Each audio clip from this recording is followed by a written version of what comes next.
Je m'appelle Christian Talchaler et je suis médecin depuis presque 50 ans. Mais en fait, j'ai une vie très intéressante. C'est que jusqu'à 6 ans, j'étais un enfant extrêmement heureux. Parce que je jouais avec des êtres magiques, des fées, des anges. Enfin, j'avais une vie enchantée. Et puis à 6 ans, j'ai dit à tous ses amis, écoutez, j'ai trop d'ennuis à cause de vous, je vais à l'école, on me dit que tout ça n'existe pas, que vous n'existez pas, que j'ai trop d'imagination, que je suis fou. Alors je leur ai dit, laissez-moi tranquille. Et ils se sont évaporés. Et de 6 ans à 24 ans, j'ai passé 18 ans dans le monde du cerveau gauche. Le stress, les études, la compétition, les efforts. Et pendant toutes ces années, je me disais, mais il y a quelque chose que j'ai perdu qui me manque. C'est quoi? En fait, j'étais devenu très stressé, très malheureux, tout le temps être là, à faire des efforts. Et puis à 24 ans, j'étais un jeune médecin, mais tellement stressé que j'ai dit, il faut vraiment que j'apprenne à me détendre. Je vais à l'Institut Monroe aux États-Unis pour apprendre à me relaxer. Et je découvre que quand je relaxe mon corps physique, tout d'un coup, mon cerveau droit s'ouvre et je peux voyager avec ma conscience. Et un des premiers voyages que j'ai fait, je suis monté sur un plan et tout d'un coup, j'ai vu tous ces êtres qui m'ont dit « Bienvenue, ça fait 18 ans qu'on t'attend. » J'étais des êtres tellement pleins d'amour, des anges. Enfin, c'était une expérience extraordinaire. Et de joie, j'ai pleuré pendant 3 jours, j'étais dans la béatitude la plus totale, parce que c'est comme si j'avais réenchanté mon monde. Et depuis, ce que je fais, c'est que j'enseigne que le monde du cerveau gauche, tout le monde le connaît. C'est l'effort, le stress, etc. Bon. Mais on peut apprendre à en sortir, ouvrir son cerveau droit, et là on entre dans le merveilleux des mondes non matériels.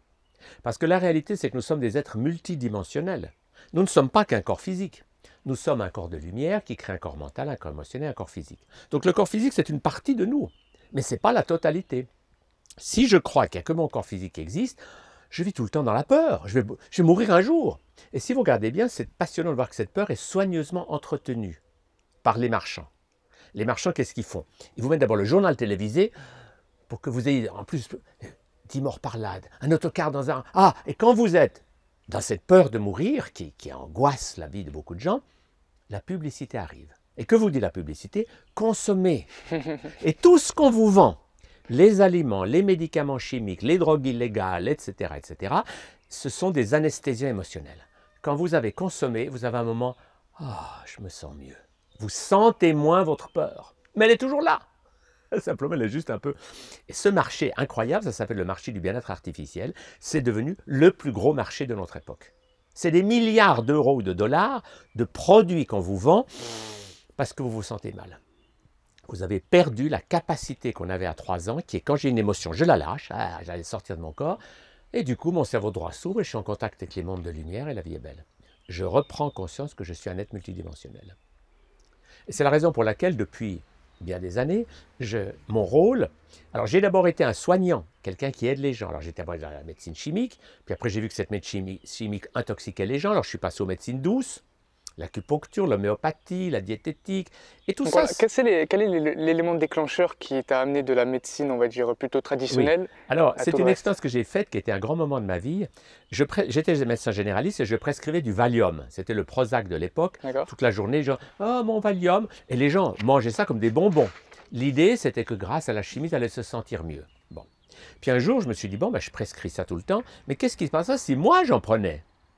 J'ai pris du Valium et en 3 jours, c'était complètement malade. Je voyais double, j'étais dans un état affreux. Et j'ai pris conscience, c'était un eureka pour moi, comme Archimède qui a découvert la loi d'Archimède.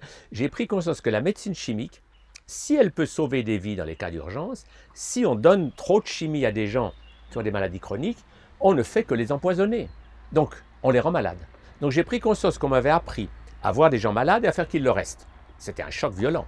Donc, du coup, j'ai dit, OK, je garde la chimie pour les cas, on ne peut pas s'en passer, d'accord, il y a quelques cas, mais pour tous les autres cas, je vais utiliser des méthodes plus naturelles. Et c'est là que j'ai appris tout ce qu'on appelle aujourd'hui les médecines douces, médecines alternatives.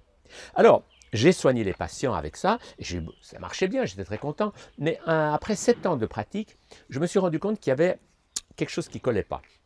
C'est qu'on restait dans le rôle, c'est le docteur qui fait, et le patient, il fait que faire ce qu'on lui dit. Donc, j'ai annoncé à toute ma clientèle, j'ai une grosse clientèle à l'époque, j'ai dit, écoutez, si vous voulez rester malade, allez chez quelqu'un d'autre. Moi, je ne veux plus soigner des malades. Je veux vous apprendre à devenir votre propre médecin. J'ai lancé à cette époque le slogan de dire, la santé, ça s'apprend. Si vous voulez apprendre à gérer votre santé, je suis votre homme, je vais vous enseigner à être indépendant. Si vous voulez rester dans la dépendance, que ce soit des médecines dures ou des médecines douces, ça ne m'intéresse plus. En gros, à chacun de faire sa santé, quoi. À Voilà. chacun de mettre en place ses habitudes. Ce que j'ai compris, c'est que chacun est responsable de sa santé et de son bonheur et que jamais des mesures extérieures ne vont nous apporter ni la santé ni le bonheur. La croyance que des vaccins ou des médicaments chimiques vont nous apporter la santé est une illusion totale. C'est ce que j'appelle la grande illusion de notre époque. La réalité, c'est que chacun est responsable. C'est notre façon de vivre qui va attirer vers nous le bonheur ou le malheur, la santé ou la maladie. Donc, il n'y a pas de chose où l'extérieur va nous guérir. Et si vous voulez, le seul problème, c'est qu'évidemment, les multinationales n'aiment pas ce langage, puisqu'elles veulent vous faire croire que non, non, non, soyez heureux, on a trouvé le médicament à la mode, ou le avalez et vous serez heureux. Ben, ça ne marche pas. Et justement, quand tu es passé à ces méthodes, on va dire, alternatives, Oui. Est-ce que ton entourage, est-ce que tes confrères médecins ont été réticents? Est-ce que ça n'a Bien pas sûr. été difficile? Ben, pour les médecins classiques, et je les comprends, j'ai été l'un d'eux, mais tout d'un coup, découvrir qu'on peut soigner et faire autre chose, c'est un choc. Je donne un exemple. Quand je faisais encore de la médecine d'urgence, 3 heures du matin, on m'appelle crise d'asthme. L'asthme, c'est toujours à 3 heures du matin. Ah, docteur, venez vite, je ne peux plus respirer. Ah, ah, ah. Alors, j'arrivais vers les asthmatiques et je leur disais, vous voyez, à l'époque, il n'y avait pas encore des pompes, donc on préparait une piqûre. Je disais, pendant que je prépare ma seringue, vous allez rire. Je me disais, ah, mais c'est pas drôle. Je disais, ça fait rien, faites comme si vous riez. Ah, ah, ah, ah, allez-y. Et les gens, ils pensaient que j'étais un peu fou, mais ils riaient. Ah, ah, ah, ah, ah, ah, ah. Pendant 3-4 minutes, moi je faisais exprès de préparer ma seringue un peu lentement. Et quand je disais, bon, alors maintenant, je vous fais la piqûre, puis il me disait, mais j'ai plus d'asthme. Parce que 3 minutes de rire guérit une crise d'asthme. Alors les patients étaient enchantés, parce que sans médicaments, ils avaient vu qu'ils pouvaient se guérir eux-mêmes. Mais évidemment, les praticiens n'étaient pas très contents, parce que quand ils retournaient chez leur médecin en disant « ça fait 15 ans que vous me traitez pour de l'asthme avec de la chimie », et le docteur Chalère, en 30 secondes, m'en a délivré avec le rire. Vous voyez, alors j'ai arrêté d'aller dans le champ de mes confrères. J'ai développé ma propre clientèle avec les gens qui voulaient me suivre, dans l'idée que la santé, ça s'apprend. Donc j'ai développppé ça. À une époque, je l'ai fait avec une grosse organisation, ça s'appelait la Fondation Soleil. J'ai eu une époque, j'avais 50 employés. On avait 8 ou 10 bâtiments à Genève, des jardins bio. Et on avait tout un enseignement génial sur la complémentarité des médecines. Alors ça a eu beaucoup de succès pendant quelques années. Mais après, les multinationales ont vu ça d'un mauvais œil. Parce que si ces médecines se développent trop, ces médecines alternatives, médecines douces, la chimie va perdre son pouvoir. Alors on a eu droit à des attaques très violentes et j'ai dû arrêter en quelque sorte, de vouloir avoir du succès dans ce domaine. Justement, c'est le sujet que j'allais aborder. Oui. Parce que tu parles ouvertement du danger des vaccins, Oui. des canulars et en quelque sorte des complots, hein, on peut le dire ouvertement. Est-ce qu'il y a eu justement des menaces par ce genre de multinationales? Alors, les multinationales, quand ma fondation avait beaucoup de succès, ils ont lancé une campagne de presse. Tous les journaux suisses, le même jour, m'attaquaient avec de pures calomnies. Et là, j'étais un peu déconcerté parce que moi, j'étais un idéaliste. J'avais volé aucun argent, tout était contrôlé par l'État. Vous savez, les fondations en Suisse, c'est très contrôlé. Bref, j'avais rien à me reprocher et je ne comprenais pas d'où venait cette attaque. Et c'est là que j'ai eu la visite d'un avocat qui m'a dit, docteur Chalère, je viens vous voir, ce n'est pas dans mon mandat, mais je travaille pour les très grosses sociétés. Et je viens vous dire que vous êtes devenu trop visible. Et si vous continuez à faire le mariole et à agiter les bras, etc., il me dit vos ennuis vont augmenter. Et il m'a cité le nom. Il me dit, vous voyez ces gens dans votre bibliothèque, ces chercheurs qui ont trouvé des choses un peu trop en avance. Je ne veux pas citer les noms, mais enfin, il y en a certains qui ont été poussés dans les ravins un peu trop jeunes. Il me dit, vous avez 40 ans, ça serait quand même dommage que votre vie s'achève trop brutalement. Ouais, donc c'est clairement une menace ouverte. C'était clair. Il m'a dit, vous êtes devenu trop visible. Alors j'ai dit, qu'est-ce que vous me conseillez? Il m'a dit, levez le pied. Vous êtes devenu trop... Vous êtes un danger si on vous voit. Alors, soyez moins visible. Et c'est ce que j'ai fait. Je suis devenu... Alors, je continue à dire ce que j'ai à dire, mais je ne le dis plus en cherchant le vedettariat. Dans mes livres, je le dis, mais les livres ne menacent pas grand monde parce que les journaux n'en parlent pas. Donc, on ne va pas vendre tout d'un coup 100 000 livres, un livre contre les vaccins. On va toucher les gens qui cherchent. Mais on ne va pas aller au niveau des médias. Parce que les médias, les multinationales sont main dans la main. Et leur rôle, c'est que les gens consomment. Qu'ils achètent et qui consomment des vaccins, de la chimie, des aliments pollués, enfin, les aliments d'aujourd'hui. Mais le réel but derrière ça, c'est quoi? Si c'est d'avoir plus d'argent, oui, mais... N'est-ce pas, les multinationales ont un but très simple, c'est d'augmenter leurs bénéfices chaque année. Donc, au fil des années, moi j'ai eu ça sur 50 ans, leur capacité de gagner toujours plus d'argent leur a permis de contrôler les politiciens et la presse. La presse écrite ou la télévision ne peuvent plus dire quoi que ce soit qui risquerait de faire baisser les ventes. Et ceux qui travaillent là-dedans le savent très bien. Ils savent très bien que s'ils vous parlent et vous amusent le peuple en faisant rire, je ne sais pas quoi, ça va. Mais ils ne peuvent pas toucher des vrais problèmes. S'ils vous disent que la viande et le lait vous rendent malade, immédiatement les industriels les fichent dehors. Donc ils se taisent. Donc ils n'osent pas aborder certains problèmes comme l'alimentation ou comme la pollution par la chimie. C'est qu'aujourd'hui il y a de la chimie partout. Ouais.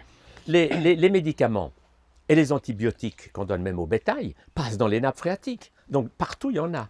Donc on ne s'est pas rendu compte il y a 50 ans que un peu de médecine c'est bien, mais trop de médecine allait devenir la maladie numéro 1 de notre époque. Et aujourd'hui les chiffres sont là. Aux États-Unis où les chiffres sont mieux tenus qu'en Europe, qui tue, et c'est des chiffres irréfutables, je ne les invente pas, et on peut les contrôler, Ouais. qui tue 500 000 personnes par an? Le cancer. Qui tue 600 000 personnes par an? Les maladies cardiovasculaires, qui sont fortement liées à l'alimentation. Et qui tue 700 000 personnes par an? Ah, je recherche, eh ben, c'est la médecine. La médecine moderne, chimique et chirurgicale, tue plus que les maladies. Donc ça signifie que la médecine moderne est devenue le fléau numéro 1. Alors c'est paradoxal, parce qu'il y a 100 ans, on croyait que la médecine allait tous nous sauver. Avec Pasteur et ses grands chercheurs, on a dit, ils vont nous guérir, on va tuer tous les microbes, toutes les bactéries, tous les virus, et la santé va régner. Eh bien, c'est l'inverse. Aujourd'hui, on voit que la médecine est devenue un fléau colossal. Et 700 000 personnes par an aux États-Unis, c'est comme 6 avions de jumbo s'écrasaient au sol chaque année, chaque jour. 6 jumbo, bling. On dirait c'est horrible, il faut faire quelque chose. Mais les gens n'ont pas pris conscience de ça parce que ça s'est fait progressivement. Vous savez, c'est l'histoire de la grenouille. Ouais. Si je mets une On monte la grenouille dans l'eau bouillante, elle température. sort. Jamais dans l'eau froide, elle chauffe lentement l'eau, elle ne se rend pas compte. Donc, nous avons été anesthésiés par la promesse des chercheurs et des laboratoires qui ont dit « Faites-nous confiance, nous allons faire régner la santé en tuant tous les virus, toutes les bactéries, grâce à nos vaccins, nos armes chimiques. » Et puis on voit qu'aujourd'hui, cette guerre anti-maladie n'a pas débouché sur la santé. C'est devenu la pire des pollutions. C'est un monde paradoxal. Alors, quelle est la conclusion de ça? Moi, ce que j'ai compris, c'est qu'il ne faut pas lutter contre Big Pharma, qui est une institution d'une puissance colossale, elle contrôle tous les médias, tous les politiciens, mais il faut faire autre chose, c'est tout. Que ceux qui veulent prendre leurs remèdes, les prennent, mais que ceux qui veulent faire autre chose, qu'on les laisse vivre. Et c'est ça l'idée principale, c'est la liberté. C'est que chacun doit prendre conscience que sa santé, son bonheur dépendent de lui. Et que c'est jamais de l'extérieur que ça va venir. Voilà ma philosophie, c'est pour ça que je dis, la santé, ça s'apprend. Ok. Et encore, on voit qu'il y a de plus en plus de personnes qui prennent un petit peu conscience de tout ça. Donc ça commence à évoluer. Est-ce que tu vois, toi, un bond de conscience? Oui, moi je vois un changement colossal. Il y a 50 ans, je donne un exemple, si je faisais une conférence il y a 50 ans, et je disais qui dans la salle pense que les vaccins sont inutiles, dangereux et inefficaces et toxiques? J'avais 2 mains qui se levaient. Aujourd'hui, j'ai la moitié de la salle qui lève la main. Parce que déjà aujourd'hui, la population française, dans les sondages, il y a plus de gens qui ne croient plus au vaccin que de gens qui y croient. Donc les choses ont vraiment changé en 50 ans parce que tout simplement, les gens ont vu, ils ont vu que trop de chimie, trop de vaccins, ça fait des dégâts terribles. Alors, les médias n'en parlent pas, les politiciens, ils sont tous achetés par les multinationales parce qu'ils ont besoin d'argent, mais le public s'éveille. Et pour moi, c'est une grande joie de voir que les gens s'éveillent et prennent conscience que leur santé, c'est leur affaire et que c'est à eux de devenir intelligents et responsables et de, au quotidien, bâtir leur équilibre et plus croire que c'est quelqu'un d'autre qui va les sauver. Et justement, du coup, comment faire sa santé? Comment on va pouvoir avoir de bonnes habitudes pour avoir une bonne santé, pour rester toujours Alors en le forme? concept de base de la médecine holistique, qui est à la fois la médecine du passé, puis c'est les grandes médecines du passé, de l'Inde, de la Chine, mais aussi la médecine du futur, c'est de s'occuper de la totalité de l'être humain, physique, émotionnel, mental et spirituel. Parce que c'est ce que nous sommes. Nous ne sommes pas des êtres de matière. Nous sommes des êtres de lumière qui ont créé un corps mental, un corps émotionnel, un corps physique.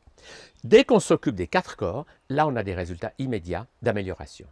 Parce que tant quelqu'un qui est malade, par exemple, veut se guérir en disant « bon, ben, je vais me guérir, alors je vais manger comme ci, je vais faire un jeûne », mais qui s'occupe que du physique, les résultats sont... Il peut s'améliorer un peu, mais il faut s'occuper du corps physique, du corps émotionnel, du corps mental, du corps spirituel. Dès qu'on s'occupe de tout ça, on a des résultats spectaculaires. Moi, c'est pour ça que ça me donne beaucoup de dynamisme. J'ai par exemple écrit un livre qui s'appelle « Artisans de leur guérison », où je raconte des histoires de gens qui étaient très malades, des maladies gravissimes, des cancers avec métastases, des maladies génétiques, le sida, enfin des gens qui étaient vraiment au bout du rouleau. Et moi, je leur ai dit, c'est pas moi qui vais vous guérir, mais vous pouvez le faire. Regardez comment ceux qui se sont guéris ont fait. Donc, imitez, si vous voulez apprendre le ski, vous imitez des skieurs. Donc, si vous voulez vous guérir, n'imitez pas des malades, imitez les gens qui se sont guéris. Et ça marche. Ok. Dès que quelqu'un, alors bien sûr, il faut changer son alimentation, il faut manger de produits toxiques, il faut aller vers... Et puis après, il faut découvrir les médecines naturelles, le jeûne, les médecines énergétiques. Ensuite, émotionnellement, il faut apprendre à lâcher ses émotions, parce que tant qu'on les garde, on se rend malade. Le système immunitaire ne veut pas fonctionner quand je garde ma colère à l'intérieur. Il faut que ça sorte. Bon. Ensuite, on lâche les émotions, et dès qu'on lâche les émotions, le cerveau gauche se calme, le cerveau droit s'ouvre, et on peut contacter son corps de lumière.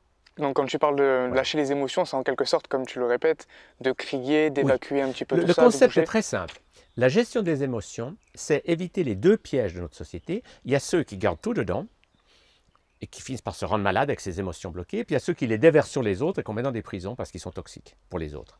La clé, c'est quand vous êtes seul, vous avez 3 ans. Ah, vous vous secouez dans tous les sens, ah, vous criez, vous pleurez. Le petit enfant, ce qu'il a de magnifique, c'est qu'il ne fait jamais 2 fois le même son, le même geste. N'est-ce pas? Il ne va pas faire ah, ah, ah, non. Il fait ah, ah, et ça change. Dès que vous apprenez à faire ça, bien sûr, hors de la vue des Ouais. gens sérieux, eh bien, en quelques secondes, vous êtes de nouveau ah. Et là, très naturellement, le petit vélo du cerveau gauche qui tourne avec les problèmes, gna, gna, gna, il se calme, le cerveau droit s'ouvre, et vous entrez dans ce qu'on appelle nous, le chamanisme, qui est les états modifiés de conscience qui vont vous permettre de faire des expériences spirituelles. Et là, vous allez obtenir ce que, curieusement, toutes les religions, à la fois en parlent, mais en vous empêchant de le faire. Parce que les religions vous disent Dieu est amour, Jésus va. Ils vous disent des choses très belles. Mais ils vous empêchent d'accéder au niveau de conscience pour que vous puissiez vivre des expériences spirituelles. C'est ça le paradoxe. On vous dit non, non, non, obéissez à la morale, restez assis sur votre chaise, soyez sérieux. On ne vous dit pas vous pouvez entrer dans le niveau de conscience d'un Jésus, d'un Bouddha. Parce que ça, c'est le monde des chamans. Dès que vous ouvrez votre cerveau droit, vous vivez des expériences d'harmonie avec le tout, de fusion avec le corps de lumière, vous rencontrez des anges et des guides, donc vous avez une vie spirituelle magnifique, personnelle. Mais ça, évidemment, toutes les religions institutionnelles n'aiment pas. Elles veulent que vous obéissiez à leur doctrine. Tu dois croire en Dieu, et Dieu c'est comme ça. Non, tu crois en Allah, ben je te tue. Et tu crois, vous voyez, on a tué des millions de gens au nom de croyances intellectuelles. Et ça, c'est une déformation de l'énergie de base des religions, qui disaient toutes, vis dans l'amour des autres et de toi, et sois respectueux de la vie. Et au départ, tous les grands initiateurs de religion étaient des êtres magnifiques. Mais après, les religions ont structuré, elles en ont fait des systèmes de contrôle des populations. Et ça, c'est le point commun des religions, c'est que c'est devenu des structures lourdes qui vous empêchent d'accéder à la conscience des chamans. C'est très malin dans un sens. C'est super Alors, malin. il y a toujours eu ce problème, n'est-ce pas? C'est que les institutions, ce qu'elles veulent, c'est que les gens obéissent, qu'elles soient politiques, religieuses ou médicales. C'est moi qui sais, faites ce que je vous dis. Bon. Tous les éveilleurs, ou les chamans, ou les guérisseurs, disent n'obéissez pas aux autres, obéissez à la voix intérieure. Donc il y a un conflit entre les deux. Et c'est pour ça que depuis des millénaires, depuis l'Atlantide, les systèmes institutionnels n'aiment pas ni les chamans, ni les guérisseurs, ni les gens qui sont des libérateurs de conscience. Parce qu'ils ont un message tout à fait opposé à celui qui a vécu dans la peur, obéissez et consommez. C'est au contraire la libération, en quelque sorte. Alors c'est pour ça qu'on a quand même brûlé des millions de femmes au Moyen-Âge qui étaient des guérisseuses. N'est-ce pas? Elles avaient le malheur de mettre du pain moisi sur les plaies. Elles mettaient du pain moisi sur les plaies. Ah, c'est des sorcières, on les brûle. Elles connaissaient déjà la pénicilline. Mais ce n'était pas encore officiellement inventé.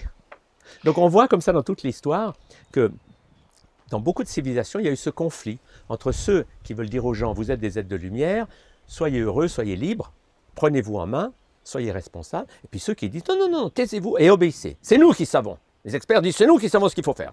Vous devez manger tant de grammes de protéines, vous devez avaler vos pilules, et c'est comme ça qu'on empoisonne des millions de gens. Mais là où je vois un changement, c'est que si vous voulez, ce système de coercition par le pouvoir, qu'il soit médical, religieux ou pharmaceutique ou autre, il est en train vraiment de s'effondrer. Ouais, ça commence. Ah oui, et ça va vite. Vous savez, c'est comme à Berlin. Un jour, il y a eu assez de gens d'un côté ou de l'autre du mur qui ont dit stop. Et dès qu'il y a eu une foule suffisante, ils ont enlevé le mur. Donc nous sommes en train d'enlever les murs des croyances fausses. J'ai fait un livre là-dessus qui s'appelle « Sortez de l'hypnose collective ». Et le sous-titre, c'est « La fin des grands mensonges ». Et je montre dans ce livre toutes les idées que les gens nous ont mis dans la tête, à l'école, etc., et qui reposent sur rien. Il n'y a aucune base scientifique. Par exemple, il faut manger de la viande. Ben, c'est tout faux. Plus on mange de viande, plus on est malade. C'est vrai, qu'est-ce qu'on entend en plus? C'est hallucinant. Mais ces idées sont propagées par les vendeurs. Parce que les empires industriels, ils veulent que vous obéissiez à leur diktat. Mais ils n'ont aucune base scientifique. C'est ça qui est extraordinaire. Alors moi, ce qui m'a passionné, comme je suis scientifique au départ, j'étais formé à la médecine scientifique, c'est de montrer que la science montre que beaucoup des choses qu'on nous a fait croire en disant c'est la science, c'est pas vrai. Ça, c'est la science des marchands. Et du coup, pourquoi il y a encore autant de médecins qui ne voient pas cette partie-là de la médecine? Parce que c'est très difficile. Alors si vous voulez, moi j'ai beaucoup de commisération pour mes confrères, parce que quand vous êtes dans un système, c'est très dur d'en sortir. Parce que ça demande un gros travail de remise en question. Vous voyez, je vous donne un exemple. Si vous êtes un dentiste et que vous découvrez après 20 ans de pratique que le mercure que vous mettez dans la bouche des gens est très toxique, je vous donne un exemple, en Suisse, le dentiste n'a plus le droit de mettre le mercure dans la poubelle, parce que ça pollue les rivières. Mais il a encore le droit de le mettre dans votre bouche. Alors, découvrir que le mercure est toxique, si vous, depuis 20 ans vous faites ça, c'est quand même un sacré choc. Donc c'est difficile pour un médecin qui a été pris dans un système de découvrir que ce système repose sur rien du tout. Vous voyez, je donne un exemple. J'ai fait une vidéo sur YouTube qui s'appelle « Les faussaires de la science » et où je montre d'une manière absolument stricte, irréfutable, parce que je m'appuie sur des faits historiques et scientifiques, que tout ce qu'on nous a raconté sur le sida, c'est du vent. Le virus du sida n'a jamais existé, ça n'a jamais été une maladie contagieuse, sexuellement transmissible, tout ça c'est faux. Et d'ailleurs, dans quel but? Alors, c'est ça, alors il faut toujours chercher à qui profite le crime. Alors le but est simple, c'est que les industriels, ce qu'ils veulent, c'est vendre des médicaments. Donc ils créent des maladies où ils fabriquent une peur pour dire la seule solution c'est vos médicaments. Et au nom de cette idée, le sida, vous allez mourir, mais nos médicaments vont vous permettre de survivre. Eh bien, ils ont fait une fortune incroyable. Puis maintenant, on voit que tout ce langage reposait sur des hypothèses jamais confirmées. C'est quand même extraordinaire de voir ça. Mais avec le recul du temps, c'est ça que j'aime bien, c'est que le temps permet de voir les choses autrement. Tout ce qu'on a raconté au début, que ça allait tuer des millions de gens, qu'il y aurait des milliers de... Enfin, tout ça, ça c'est... On voit que tout était faux. Le sida n'a jamais été une maladie sexuellement transmissible. Le fameux virus qui est censé détruire votre immunité n'a jamais été isolé. Je dis pas rien, c'est des faits. Et tout ce qu'on a raconté était basé sur des hypothèses. Mais vous savez, dans la médecine, il n'y a pas eu que le sida. Il y a une époque, les tuberculons les isolaient parce que c'était censé être une maladie contagieuse. Après, on a découvert que c'était tout faux. Même l'idée des maladies contagieuses est basée sur des fausses idées. Depuis Pasteur, on croit que le virus, la bactérie, c'est des ennemis qui vont nous agresser. Je suis là et je rencontre quelqu'un qui a dit « Ah oui, tous, ça y est, j'attrape la... » Tout ça, c'est tout faux. Ça repose sur rien. La réalité est tout autre. C'est que nous avons dans notre corps des virus et des bactéries. Nous avons plus de bactéries que de cellules. Et notre système immunitaire gère tout ça. Et quand, pour donner un exemple amusant, quand le corps est trop intoxiqué, vous avez trop mangé à Noël, etc., alors le corps n'arrive plus à faire le ménage. Qu'est-ce qu'il fait? Il va chercher un virus et il lui dit, s'il te plaît, fais-moi une petite infection virale. Du coup, vous avez la grippe, vous toussez, vous crachez, vous ne mangez plus parce que vous n'avez plus faim, vous avez la diarrhée, vous avez de la fièvre et vous vous nettoyez. Donc le virus, c'est un agent de nettoyage. C'est une purge, un système de purge. C'est un nettoyage. Alors, tuer les virus et tuer les bactéries était une idée aussi aberrante que si on tuait les éboueurs parce qu'ils transportent des poubelles. Vous voyez, on a eu des visions fausses. Et ces visions fausses ont mis des milliers et des millions de gens dans des optiques complètement démentes. Par exemple, depuis Pasteur, on pasteurise des aliments. On tue tous les microbes. Mais c'est une catastrophe dans la vie. Quand on diminue, qu'il n'y en ait pas trop, oui, mais les tuer tous, ben vous créez des substances mortes. Vous voyez? Donc, on ne se rend pas compte que quand vous prenez des aliments pasteurisés, ils sont morts. Il n'y a plus rien dedans. Plus de vitamines, plus d'enzymes. Vous mangez des choses mortes. Alors théoriquement, vous avez votre caddie bien rempli, mais ce qu'il y a à manger dedans, il n'y a rien. Donc on voit des gens qui aujourd'hui ont le caddie plein, ils sont même très obèses, mais au niveau de leurs cellules, ils meurent de faim. Le Français moyen meurt de faim autant que le paysan du Bangladesh. Le paysan du Bangladesh n'a rien, donc il meurt de faim, mais ici on meurt de faim en mangeant beaucoup. Parce que ce qu'on mange n'a plus la vitalité, n'a plus les forces de vivre. Et justement, quelle habitude alimentaire prendre pour avoir une bonne santé et une bonne Alors, alimentation? moi j'explique ça très rapidement, c'est que toutes les idées dans la presse, dans les médias, etc., sont toutes basées sur des choses fausses. Alors j'enseigne ça en 30 secondes. C'est la règle des 3 V. Et cette règle ne change pas. Moi j'ai écrit mes premiers livres sur l'alimentation il y a 50 ans, ils sont toujours d'actualité, parce que les règles fondamentales de la vie ne changent pas. Et la règle est toute simple, c'est 3 V. Le premier V, c'est le V de végétal. Le corps humain est fait pour se nourrir de végétaux. C'est une loi. Et plus les gens mangent de produits animaux, plus ils sont malades. C'est éprouvé par d'énormes études. Le deuxième V, c'est le V de vivant. C'est que si vous mangez des végétaux, c'est bien, mais il ne faut quand même pas que tout soit cuit, autrement il n'y a plus d'enzymes. Donc il faut avoir une bonne proportion d'aliments crus. Végétal vivant, c'est ce qu'on appelle l'alimentation vivante. Puis le troisième V, c'est le V de varié. C'est que si vous avez assez d'aliments vivants pour que votre corps fonctionne bien, vous pouvez très bien aller manger au restaurant avec des amis, ou enfin faire la fête. Il ne faut pas être dans une sorte de secte alimentaire, autrement vous devenez trop raide. Parce qu'un système qui devient rigide, n'est-ce pas, la base de la vie, c'est la joie du changement. Et la santé, c'est une dynamique de changement. Alors si vous êtes malade, c'est ce que j'explique à beaucoup de gens, pendant un temps, mangez vivant. Puis quand vous serez vraiment en forme, pendant un temps, allez faire la fête. Ne soyez pas rigide, parce que la rigidité tue autant que les toxines. Voilà le concept. Oui. Ok. Pour revenir à ce que tu disais tout à l'heure, tu as parlé de chamanisme. Du coup, est-ce que tu peux présenter ta vision du chamanisme? Oui. Et revenir à ce que tu disais au tout début, où quand tu étais petit, tu voyais déjà des des êtres Alors, angéliques? le propre, qu'est-ce qu'un chaman? Pour moi, c'est simplement quelqu'un qui a un cerveau droit qui fonctionne. C'est rien d'autre. Donc, la plupart des chamans sont des gens qui lâchent leurs émotions, ils dansent, ils crient, ils tapent sur leur tambour. Donc, ils sont vivants comme des enfants. Ils ne sont pas sérieux comme ça, guindés, non, non. Ouais, ils dansent. Puis quand ils ont bien bougé, bien dansé, ils se détendent et avec leur conscience, ils voyagent. Donc, ils collaborent avec des êtres de lumière. Ça peut être des guides, des anges, des ancêtres ou des habitants d'autres planètes. Donc, ils ont toute une vie où, n'est-ce pas, parce que grâce au cerveau droit, on peut sortir du temps et de l'espace. Et tous les gens ont connu ça. Vous êtes tendu, bon. Vous arrivez à lâcher vos émotions et vous vous relaxez. Vous entrez en rythme alpha, votre cerveau est calme et vous êtes détendu. Vous rêvassez, là vous êtes bien. Si vous continuez à vous détendre, vous entrez, et tout le monde l'a vécu, dans des moments où vous ne savez plus le temps qui passe. Vous dites, il s'est passé 10 minutes ou 1h30. Vous êtes sorti du temps. Et vous pouvez aussi sortir de l'espace. Quand vous vous dites, comment va ma fille qui est à 800 km? En fait, avec votre conscience, vous y allez, vous revenez. Parce que la conscience va plus vite que la lumière. Donc nous faisons tous des voyages, même si on ne s'en rend pas compte. Ah, mon fils, je sais qu'il faudrait que je l'appelle. Pouf, parce que vous y êtes allé, vous êtes revenu. Donc avec la conscience et le cerveau droit, on peut quitter le temps et l'espace. Donc on va pouvoir aller partout dans l'univers. Vous voyez, si je vais aller sur la planète Vénus en fusée, c'est 2 ans et demi de voyage. Ah, mais avec ma conscience, je peux y aller et revenir. Alors les chamans, ils vivent des contacts avec d'autres planètes. Et ils peuvent aussi remonter dans le temps, parce qu'en voyage chamanique, on peut aller dans les annales akashiques, c'est-à-dire dans le passé, pour savoir ce qui s'est réellement passé. Parce que l'histoire telle qu'on nous la raconte est grotesque. On veut nous faire croire qu'il y a un singe qui un jour a pris un bâton et c'était l'homme de... C'est ridicule. Avant notre civilisation, il y avait l'Atlantide, qui était une civilisation plus développée que la nôtre sur le plan technologique, mais qui s'est autodétruite. Et ça, en voyage chamanique, on peut aller voir. On peut retrouver tout ça.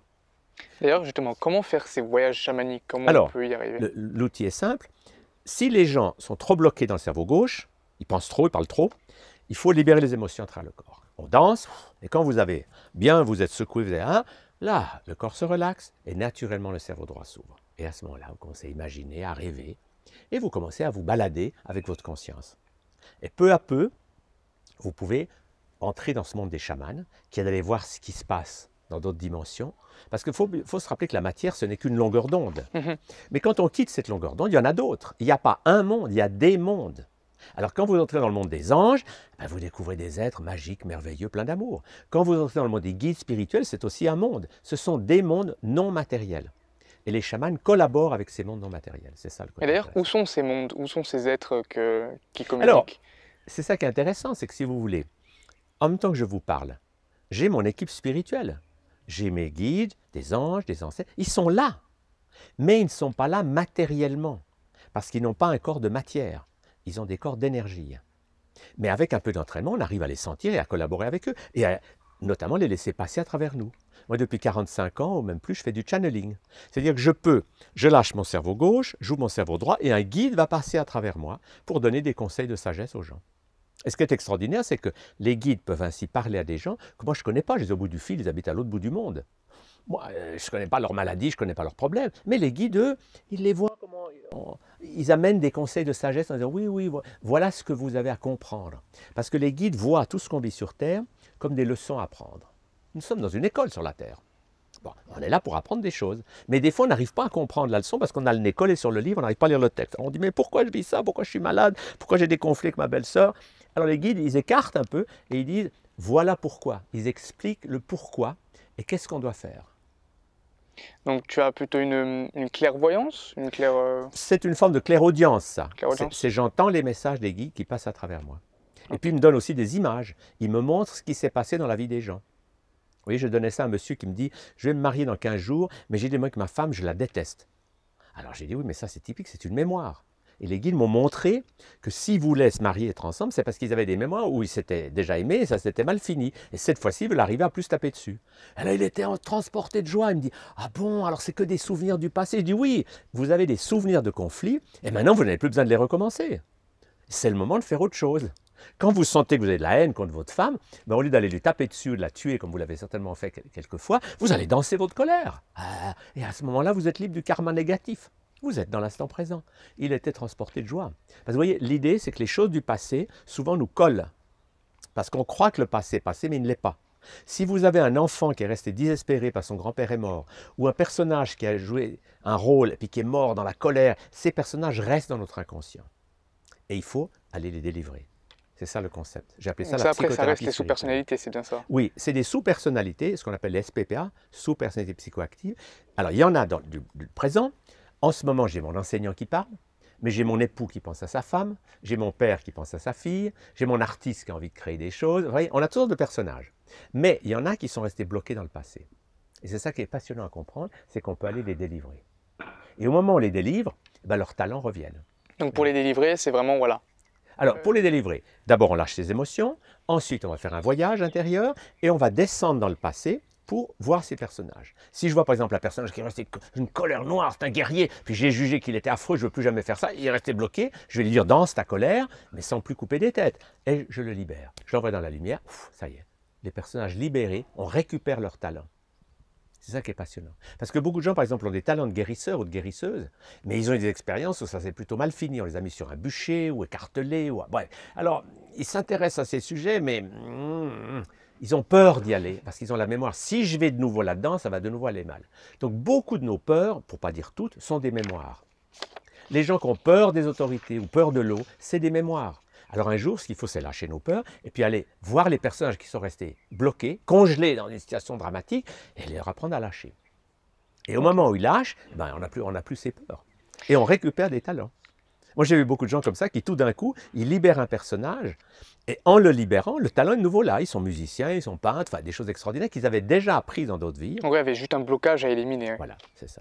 Okay. Parce que souvent, si on revient pour moi sur Terre, c'est simplement qu'on a encore des blocages qu'on n'a pas éliminés. Parce que quand on remonte, le corps physique est mort, mais le corps émotionnel, le corps mental, le corps spirituel, c'est exactement, ils n'ont pas changé d'iota, ils sont comme d'habitude. On a les mêmes émotions, les mêmes pensées. Mais de l'au-delà, on regarde puis on dit, oh là là, mais c'est terrible, j'ai vraiment, avec ma sœur, là, je me suis disputé, je n'ai pas su faire. Alors, je vais revenir pour cette fois-ci faire mieux. Mais une fois qu'on est, souvent on oublie tout ça. On ne sait plus pourquoi on est venu.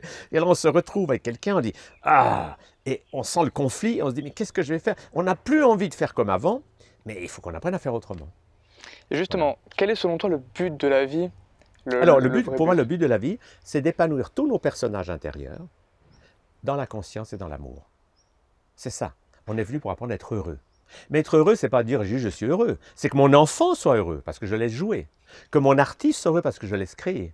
Que mon guérisseur soit heureux parce que je l'aide à guérir les autres en se guérissant lui-même. Donc, que tous mes personnages puissent s'épanouir. Donc, le bonheur est multifacette.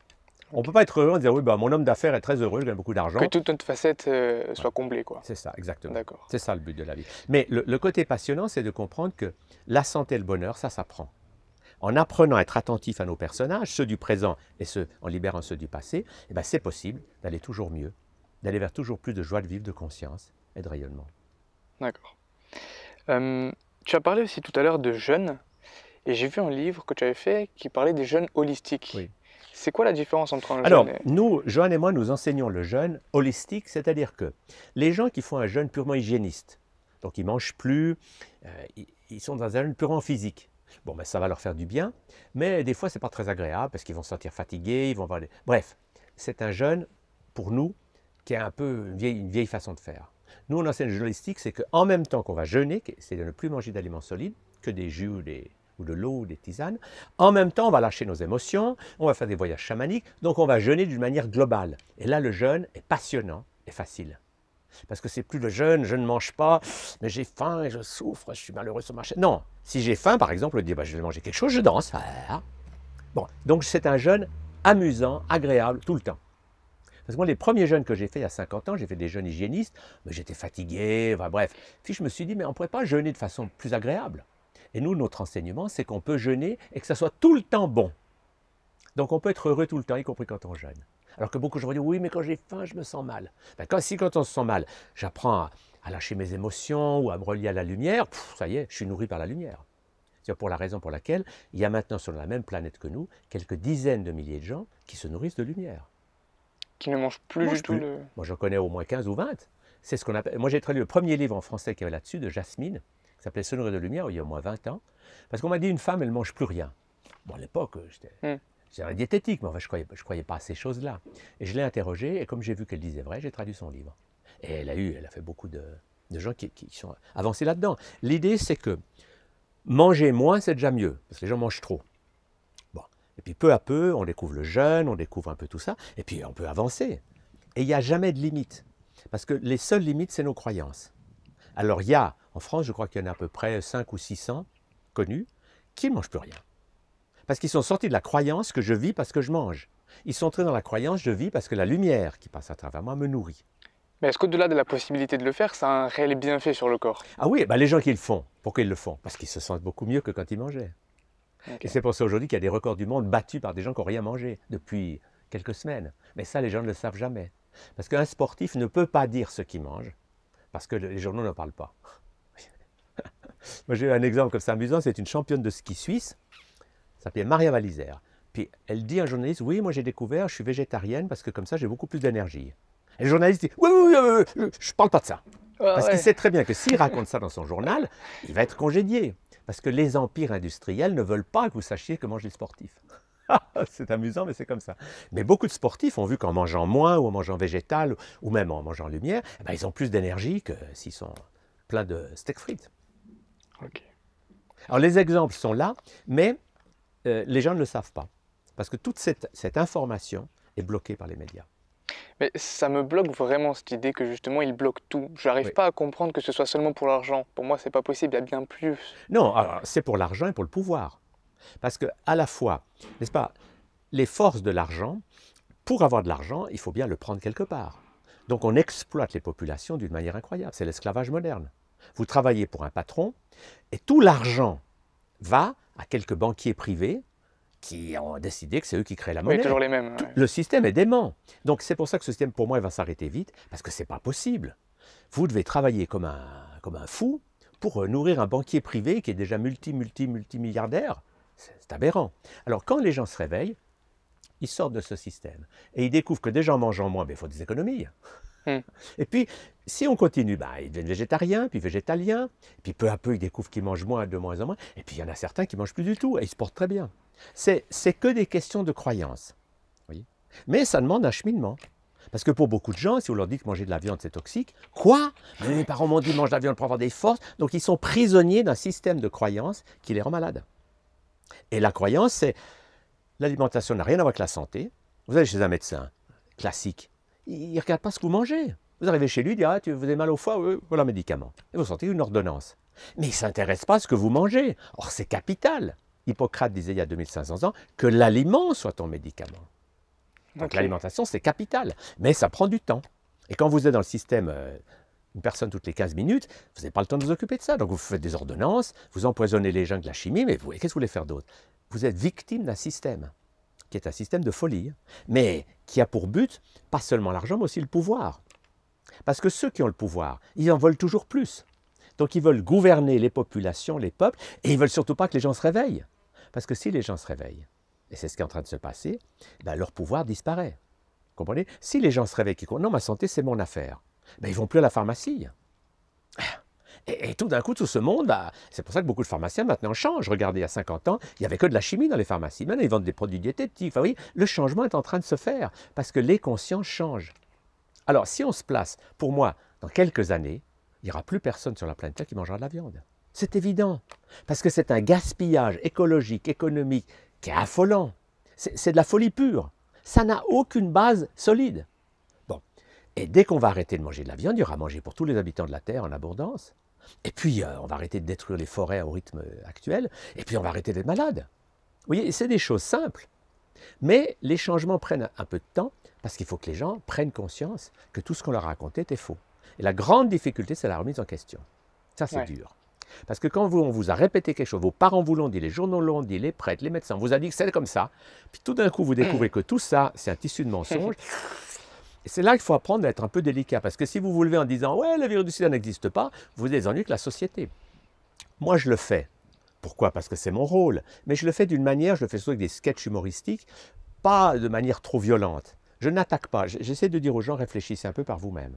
Puis il y en a qui, le message passe, il y en a d'autres qui sont furieux. « Quoi, il ose dire ça? Qu'est-ce qu'il raconte ?» Bon, c'est leur droit. Moi, mon rôle, ce n'est pas d'imposer. C'est je propose d'autres idées que celles qu'on leur a mis dans le cerveau depuis l'enfance, les croyances basées sur la souffrance, sur la maladie, sur la peur, etc. J'en amène d'autres. Et je dis aux gens, choisissez, faites l'essai. Si vous ne me croyez pas, vous avez des rhumatismes, ben pendant un mois, vous mangez que des végétaux. Vous verrez vous-même. Au bout d'un mois de végétaux, le rhumatisme, il est parti. Et là, alors après, si vous voulez pas, vous n'êtes pas sûr, vous refaites 3 semaines de steak frites. Et vous verrez que vos douleurs reviennent. Donc moi, mon rôle, c'est d'informer pour que les gens sachent qu'il n'y a pas qu'une école, il y en a d'autres, et qu'ensuite, ils fassent des expériences personnelles. Et c'est l'expérience personnelle qui est la clé de la conscience. Quand vous découvrez que dans un jeûne, vous vous sentez 1000 fois mieux quand vous mangez, eh ben c'est à vous. Et si quelqu'un vous dit « mais il ne faut pas jeûner, c'est dangereux », vous dites « tu as raison, c'est ta croyance ». Vous voyez le principe. Donc c'est ça, moi, ma philosophie, c'est j'informe, non pas pour imposer mes idées, mais pour proposer aux gens d'autres expériences que celles qu'ils connaissent, la maladie, la souffrance. D'autres solutions, voilà, et alternatives. Puis après, chacun fait ce qu'il veut, vous voyez ce que je veux dire. Ok. Pour parler juste, avant de conclure, de la mort physique, qu'est-ce que tu penses qu'il y a après? Alors justement, les chamans dont j'ai parlé sont des gens qui peuvent voyager au-delà de la mort. C'est-à-dire que quand on fait un voyage de conscience, on va voir les mondes de lumière. Donc on n'est plus là physiquement, mais on peut revenir. Et c'est ce que vivent beaucoup de gens qui ont vécu ce qu'on appelle les expériences au seuil de la mort. Ils sont tout d'un coup morts, cliniquement, ils sont allés se promener dans la lumière et ils reviennent. Ils écrivent des livres magnifiques où ils disent que là-haut, c'est la lumière, c'est la joie, c'est l'amour. Donc, on a, et les chamans le disent aussi, c'est que c'est merveilleux de savoir que c'est ici que la vie est dure. On est à l'école. Mais chaque nuit, on meurt, en fait. On va dans les mondes de lumière, c'est pour ça que quand on revient le matin, on est mieux. Parce que dans ces mondes-là, il y a de la joie, il y a de l'amour, il y a des êtres merveilleux. La vie est formidable. Et moi, mon rôle, c'est de dire aux gens, il n'y a pas besoin d'attendre de mourir pour aller voir ce qui se passe. Vous pouvez apprendre à voyager avec votre conscience, et à ce moment-là, vous n'avez plus peur de mourir, puisque vous saurez ce que c'est. Vous voyez le principe? Ok. Et la mort, c'est rien du tout, c'est juste la mort du corps physique. Ouais, c'est un passage. C'est un passage. Une porte. C'est une naissance dans un autre monde. Donc je meurs ici, mais je nais dans les mondes de lumière. Et la bonne nouvelle, c'est que ces mondes de lumière sont tellement plus merveilleux qu'ici. Les couleurs sont plus belles, tout est plus magique, merveilleux. Donc c'est ici que la vie est dure. Voilà. Alors moi, ce que j'essaie d'apprendre aux gens, c'est que n'attendez pas de mourir pour être heureux. Dès que vous apprenez à voyager avec votre conscience, vous pouvez vous ouvrir à tout ça, parce que c'est réel. Le paradoxe, c'est que les mondes spirituels sont en fait plus réels que le monde matériel. L'image que je donne est la suivante. Le monde matériel, c'est comme l'image sur un écran de cinéma. C'est une image. Mais vous savez très bien que c'est une image, ce n'est pas la réalité. Bon. Qu'est-ce qui est plus réel que l'image? C'est le faisceau de lumière et le projecteur. Donc le monde spirituel, c'est le projecteur qui envoie des pensées, des émotions, et ça crée la matière. Donc si je me relie au projecteur, je peux enlever l'écran. Rien ne disparaît. Par contre, si je crois que la réalité, c'est le monde matériel, alors si j'enlève l'écran, tout disparaît.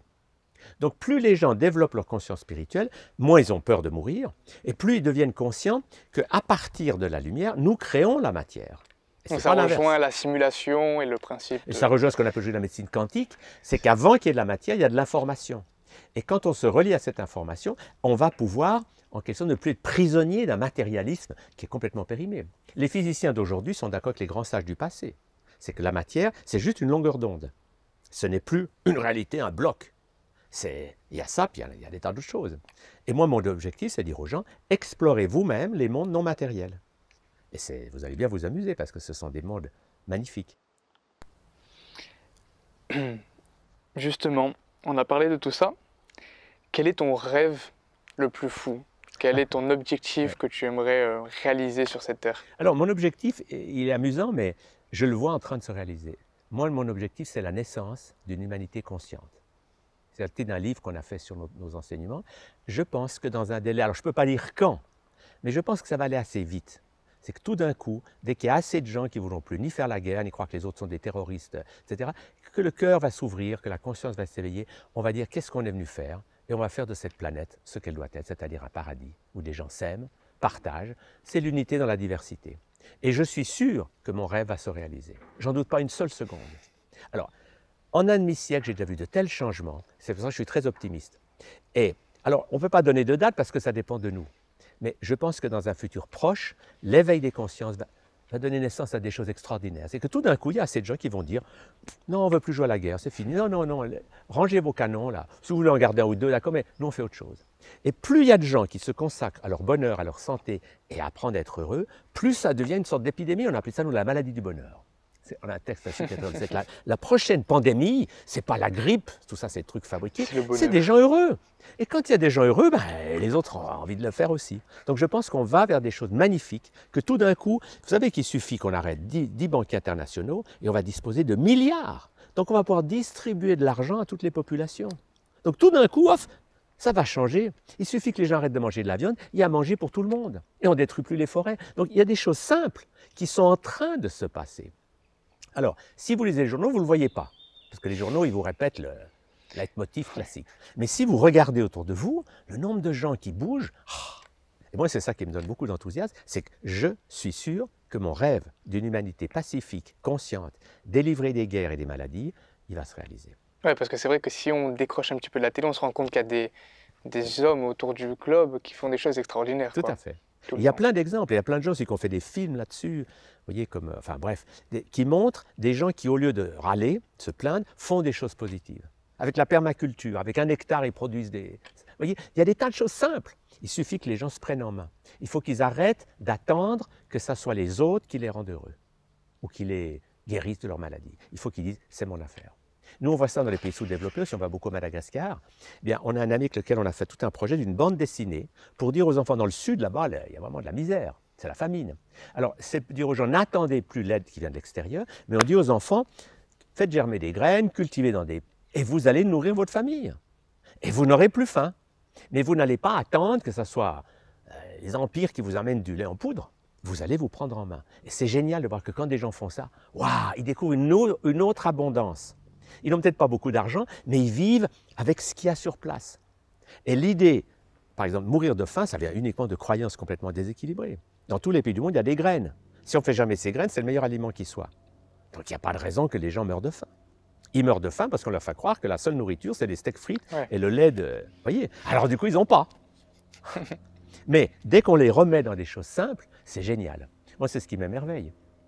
C'est de voir que des gens, quand ils cessent de subir et de souffrir, qui se prennent en main, et surtout maintenant qu'Internet, on peut avoir des tas d'informations, vous avez l'information, vous essayez et vous voyez que ça marche. Donc c'est magique. Ouais. En 30 secondes, si tu as un message à faire passer à la Terre entière, que d'un coup, il y a tout le globe qui t'entend, quel serait ce message?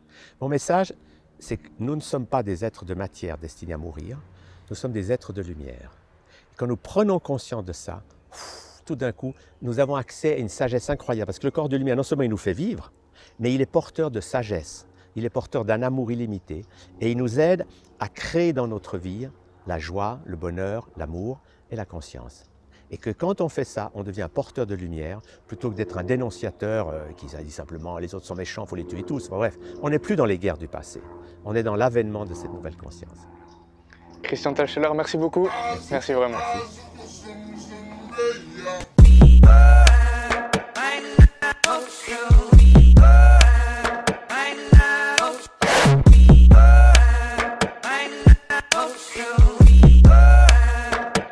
Yeah.